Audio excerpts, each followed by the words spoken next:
যার নামটা আসলে আমি ঘেন্না, মানে এখনো বলছি ঘেন্না লাগে।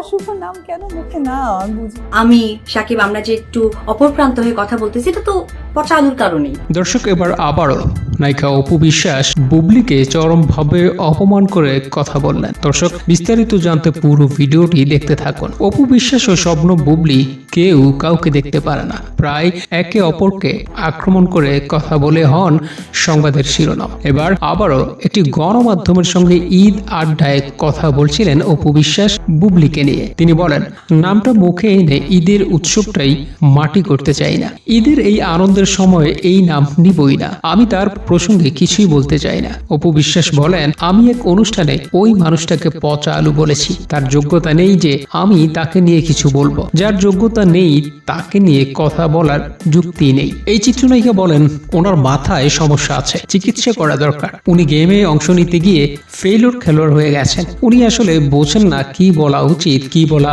উচিত না। প্রসঙ্গত, চলতি বছরের শুরুতে অপু বিশ্বাস অভিনীত সিনেমা ট্রাম্প সিনেমাটি মুক্তি পায়। এরপর নতুন কোনো সিনেমায় তাকে আর দেখা যায়নি।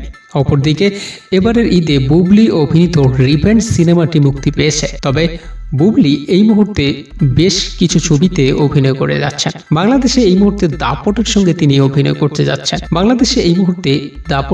তিনি বেশ কিছু ছবিতেই অভিনয় করে যাচ্ছেন। তবে সুযোগ পেলেই অপু বিশ্বাস কোনো না কোনোভাবেই তাকে অপমান করে যান।